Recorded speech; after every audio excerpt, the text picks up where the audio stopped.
మరి నువ్వు పెద్ద పెద్ద నేను అంటున్నావు డాడీ మమ్మీ నిన్ను ఈ కథ రాకుంటేంది ఎవడు మొత్తం వాడు మెత్త పత్తి పత్తి అంటున్నాడు వాడు నేను పత్తి తక్కువ ఉంటుందా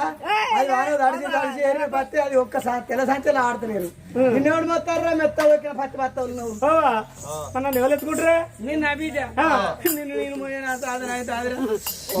ఎత్తుకోమని పోయి ఏ కాలం ఏ కాలం నేను ఎత్తుకుంటారా అని వచ్చి కూర్చున్నారు బాబు చిన్న ఎత్తుకోమంటాను ఇప్పుడు అంతేనా ఎత్తుకోవచ్చు అడ్డం పెడతావు వాళ్ళంతా నమ్మద్దు బంగారు బెల్లం తీసుకొచ్చాను నాకు బంగారు పల్లెంలో నీకు అన్నం ఎత్తిన తింటావా అది మనకి ఏం తక్కువ ఉన్నదో బంగారు పల్లెలు అంతే ఉన్నాయి బంగారు పల్లెలు గీవుల పోటీ ఎందుకు ఏ కోళ్ళ కోసం పెట్టడానికి ఇది మనం బంగారు పల్లె అనుకున్నాం రా అది తోల్పల్లి తినా ఇది తోల్పల్లి నిక్కరించదురా దీన్ని పట్టుకొని రోజు 12,000 సంపాదించుకుంటాను మీరు పుల్లు నల్ల పక్కల పోసిపోతారు నువ్వు బాటిల్ తోలియకురా వాళ్ళు అందుకే బాటిల్ మొదలు తెచ్చి రాబాబు తెచ్చి దాచుకున్నారు ఓనాడికి అట్టే మోసం ఆయన ఏం చేయాలి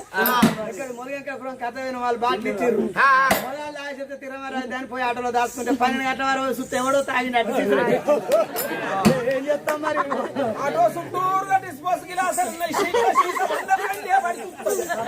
వాడేం చెప్తాను అన్నదే తాగి చేపలు కట్టి చెప్తాను కదా మా సొమ్మైపోతాను మమ్మల్ని తింటాను మాకే వరకు మా తాగుతాను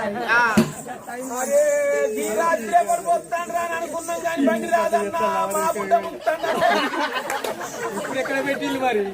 సూట్ కేసులో దాచుకున్నాను వేరే కంటే నమ్ముతాను సూట్ కేసులో దాచుకుంటాను